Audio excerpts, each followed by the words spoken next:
It is estimated that there are between 6.5 and 7 million undocumented workers in the United States. Of that number, by far the largest group are the 2,700,000 estimated to be from Mexico. By comparison, the next two smaller groups are 335,000 from El Salvador and 165,000 from Guatemala. The Mexican undocumented workers send home an estimated $8 billion a year as they work at the most menial and often most dangerous jobs in our workforce. Join us now for a look at undocumented workers in Texas on Austin Faith Dialogue. Good morning. I'm Bob Bryan. Welcome to this edition of Austin Faith Dialogue. Newspapers and other media outlets have recently been carrying a variety of articles about illegal immigrants in the United States. For example, the Austin American-Statesman recently had headlines, "Immigrants Risking Lives on Jobs in the U.S." Or the New York Times had a lead editorial, "Rethinking Mexican Immigration."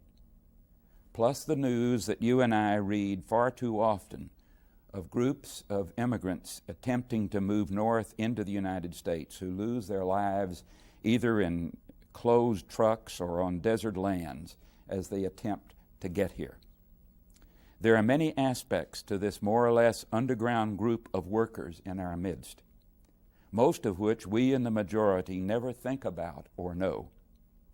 Today we have two people who are quite active in this realm to help us understand.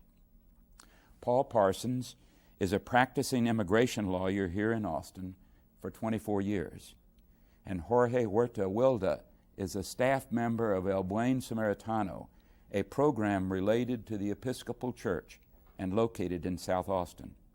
Welcome to both of you. Let's begin by talking about how each of you became involved in work with undocumented workers. Let's start with you, Paul.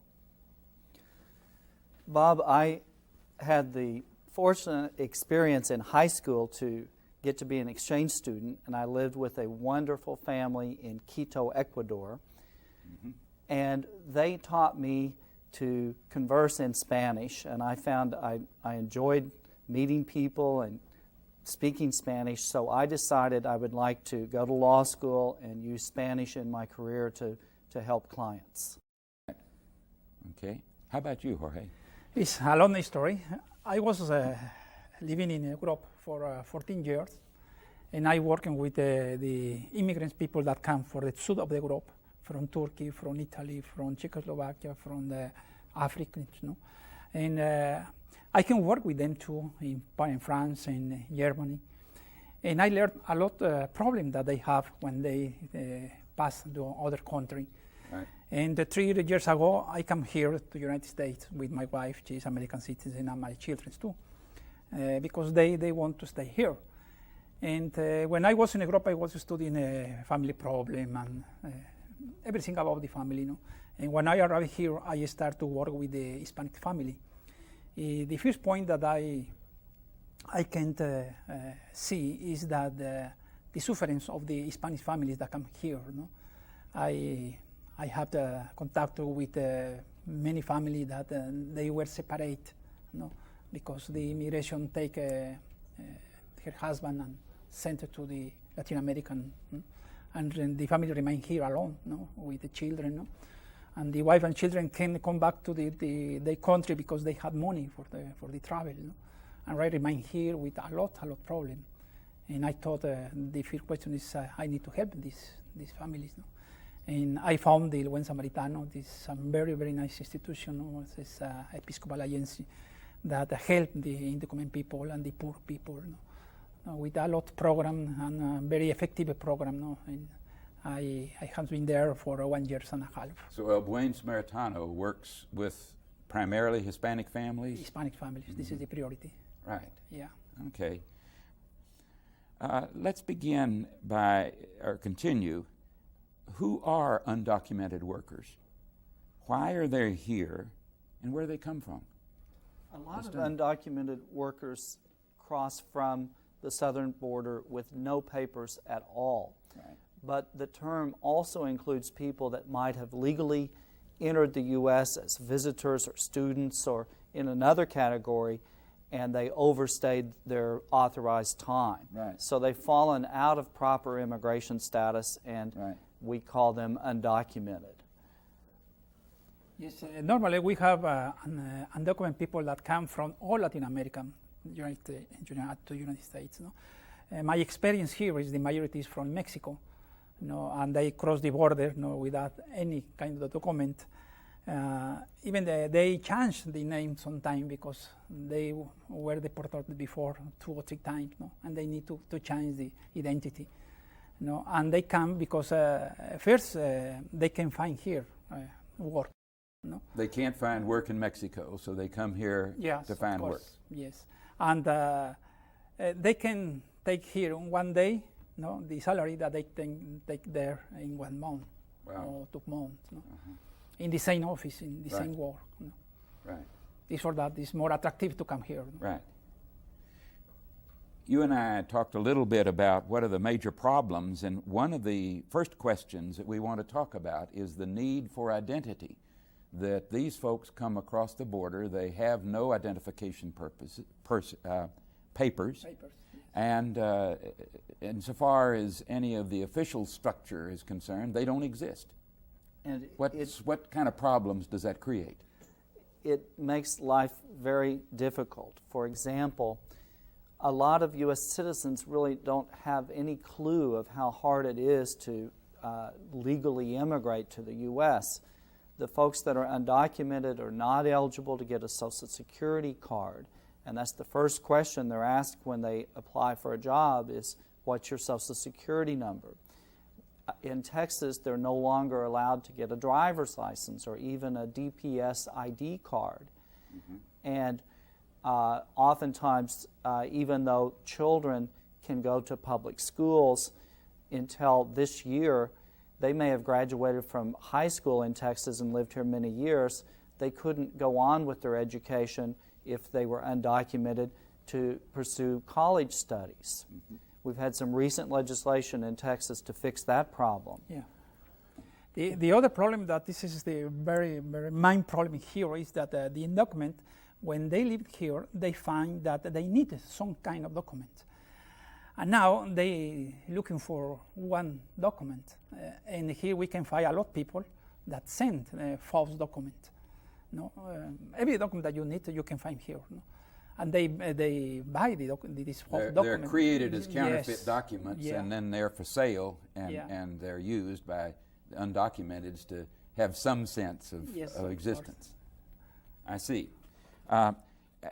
There's a lot of discrimination that goes on based on this lack of identity. What's some of that about? This is natural, because they haven't any document. They don't speak very well English. They cannot understand everything, and they exploit these people because they can understand the rule of this society. In the jobs, for example, the discrimination in the job, they take the more hard work. And sometimes they need to work 10 hours a day, 12 hours a day, and some of them 14 hours a day.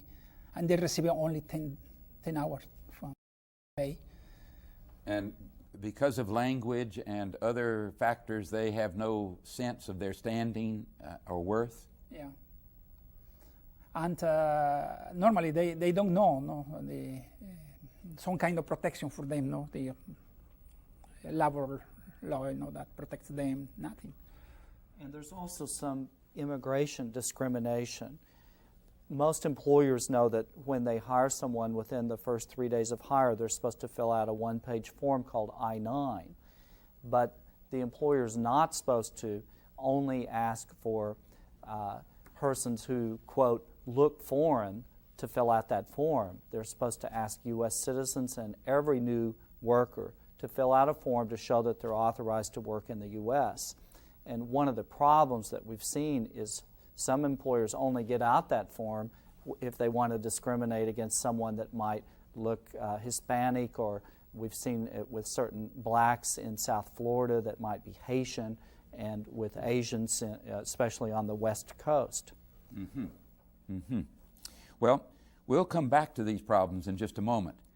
We're going to need to take a break, but later on we'll talk about the separation from families and the other discrimination and exploitation that both of you have become aware that undocumented experience.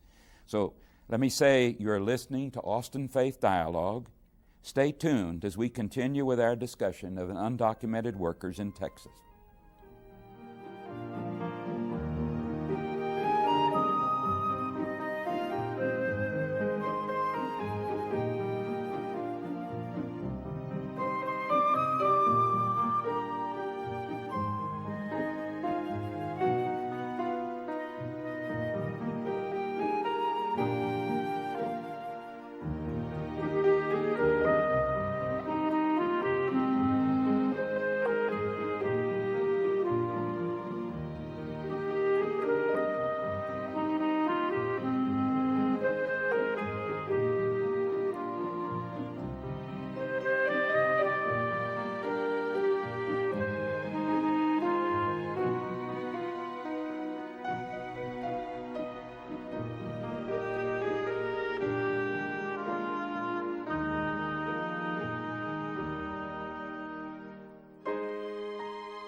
Welcome back to Austin Faith Dialogue. We're talking with Paul Parsons and Jorge Wilda about undocumented workers in Texas. As we begin this second session, help us to think about why we in the religious community should be concerned about undocumented persons. You know, the folks that we say are undocumented persons, most U.S. citizens don't think about it often until they stumble onto someone that they befriend. It could be someone that's helping care for their children or their parents, or cooking food at the restaurants, or a rancher that has a loyal worker. And then what, as an immigration lawyer, I hear next is, well, why are all these other people from other countries, why did they get in so easy and I can't get my friend or my neighbor or my helper his papers? And that's when they first start to realize the U.S. immigration laws are terribly restrictive, and a lot of the other folks that are in the U.S. either immigrated a long time ago, they may have been born here from a U.S. citizen parent, or they're also undocumented. So a person, so to speak, steps out of the general public and becomes a person.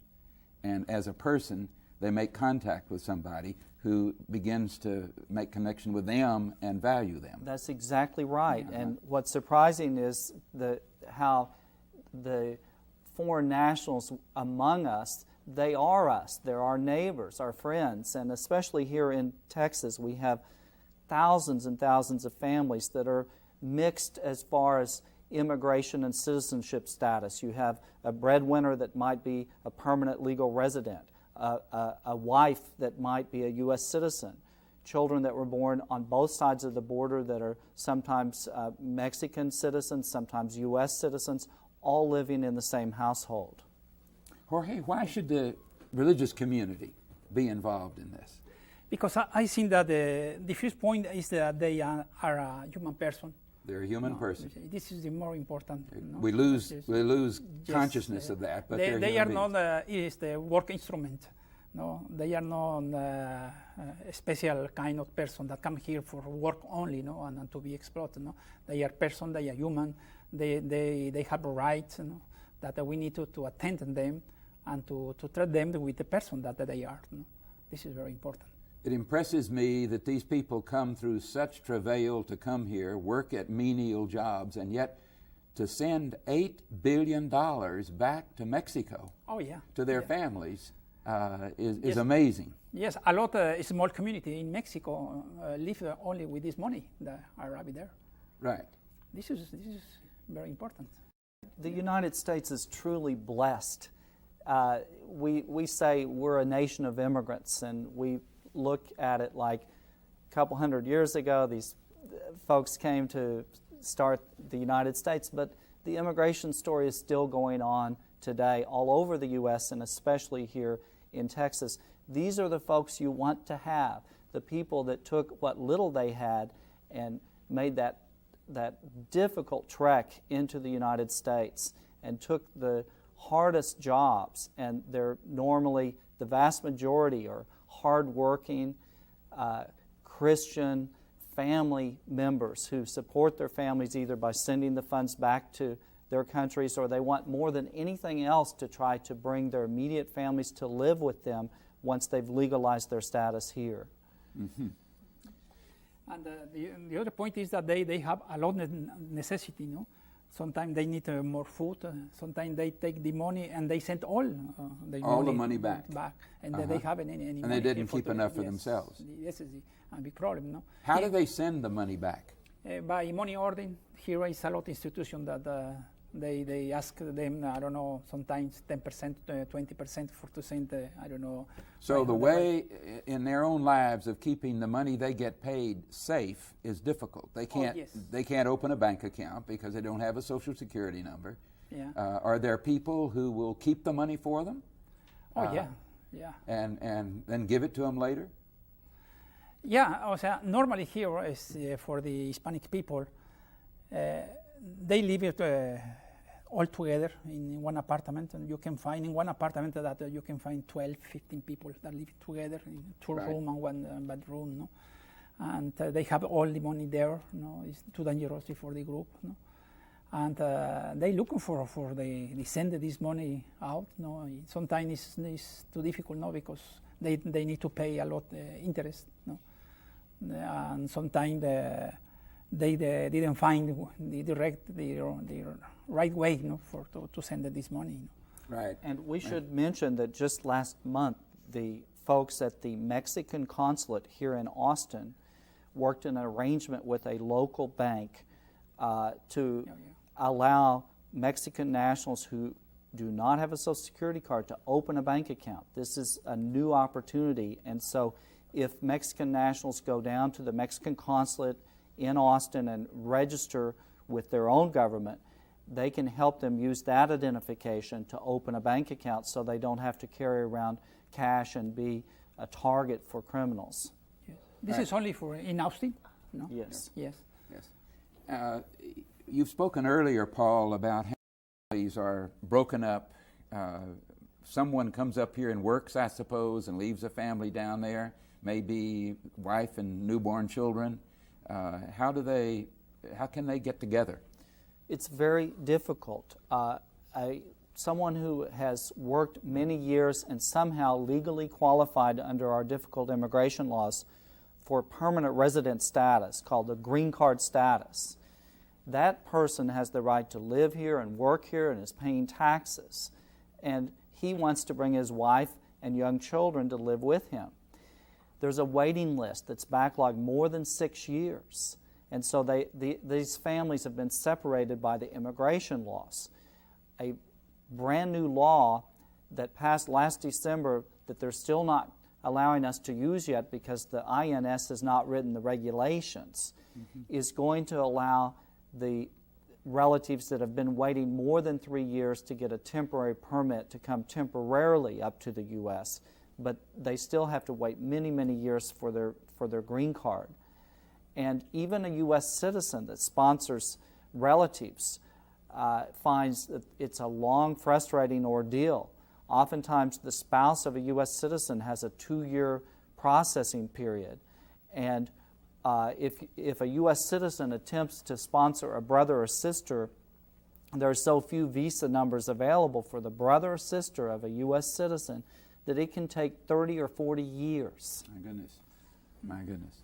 It's for that this is very easy to ask for the coyote. The coyote is the person that cross the people, right. You know, pay $1,000, $2,000 and cross the family. It's 2 or 3 days only, you know. But if you knocked on the door and waited for it to open, you'd wait many, many years. Yeah. Now, there has been conversation going on since Vicente Fox became president of Mexico and George W. Bush became president of the United States about trying to loosen some of that up. And there's some stuff in the press about declaring amnesty or something.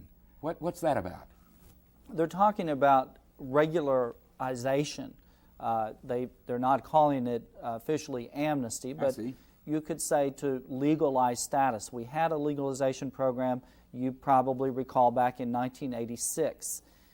And that might help some immigrants, but some of the proposals are you would have to show that you arrived in the U.S. prior to 1986, which is a long period of time, and that wouldn't include a lot of people. They would also allow certain people that might have originally come without documentation to pay a $1,000 additional penalty to the INS, complete the process within the U.S. The immigration laws are so harsh. Presently, if someone's undocumented and comes into the U.S., maybe years later marries a U.S. citizen, because they didn't legally enter the country, they have to go back to the U.S. consulate for their green card interview, where they're told, surprise, you have a 10-year bar from going back to the U.S. legally again. We want you to wait here 10 years. There might be waivers in certain situations, but it's a case-by-case basis, and you're stuck abroad for at least 6 months apart from your family. And many people aren't even eligible for that waiver.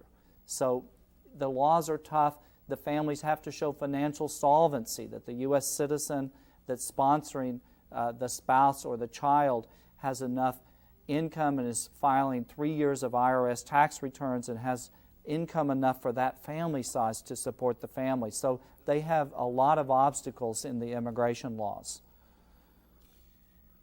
Jorge, what are some of the common needs that you run into of the undocumented workers? How do they crowd together in housing space?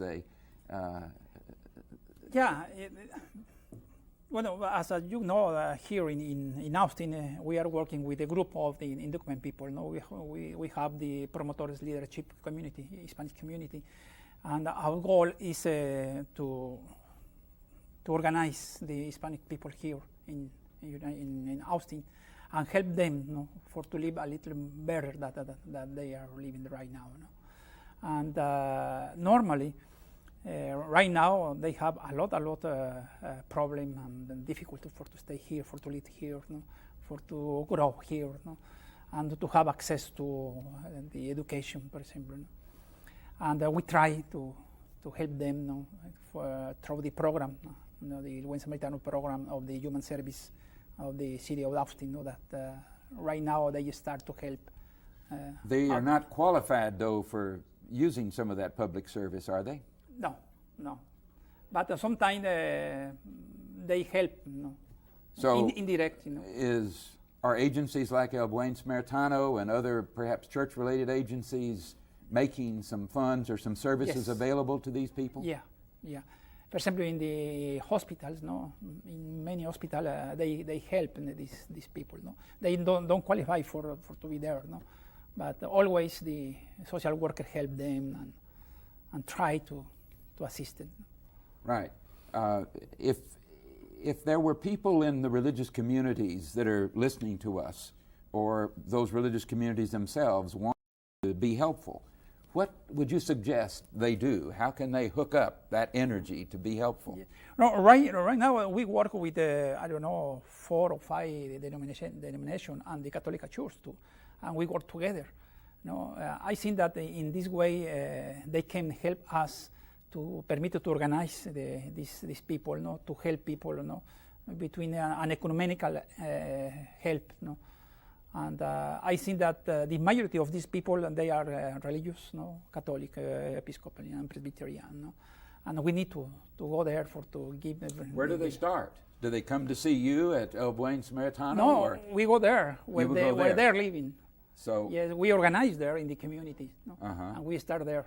And sometimes we invite some pastors, some priesters, to talk with them. Well, suppose someone wanted to volunteer or yeah. wanted to be helpful, where would they go to your place? Yes, we organize a big community meeting, no? We invite Paul to come and speak? To Elgin, for example, no? And he talked about the immigration problem for the immigration people, no? The people that need some attention about immigration. And it was very interesting. He worked for 3 or 4 hours there, no? Jorge does wonderful work at El Buen Samaritano, and volunteers are always welcome, and the more churches that get involved, the better, because I think a lot of Christians and people of other faiths want to help the folks that need to be helped. I think Leviticus 19 says it best when it says, when you harvest your crops, don't glean to the corners, but leave something at the edges for the sojourners among you. Right. And that's a long and very helpful tradition. In addition to El Buen Samaritano, where they do wonderful work for immigrants and refugees, folks should not hesitate, if they're Mexican nationals, to call the Mexican consulate. We're fortunate that we have a very good one here in Austin. Other nationals have consulates oftentimes located in Houston. And for legal services, we have 2 agencies that are approved by the Immigration Service to help folks that can't afford lawyers, and many of us volunteer to give legal services at the Political Asylum Project of Austin and also the Immigration Counseling and Outreach Services. ICOS and PAPA are the 2 agencies that are approved. And if someone wanted to know about those, they could get in touch with you and you'd tell them. Certainly. Oh, yes. Yeah. All right. Yes. Well, it's really wonderful that people like you are here. The interesting thing to me is it's so hard to get in to the United States and say into Texas. There's sort of like this big vacuum here that needs to be filled by a group of workers. Yeah. We don't have workers on hand to do it, so we're pulling them in from Mexico, as it were, and then we give them all kinds of trouble. Yeah, and sometimes the same immigration, I have experiences with some workers, know that they cross the border, and the immigration take them and ask them, no, how many times you cross the border? 10 times, no? Okay, cross only 12 times, no? And after, please don't cross anymore. I'm unfortunately going to have to close this down. So thank you both for giving us a window into the world of undocumented workers. And thank you, members of the audience, for joining us today on Austin Faith Dialogue.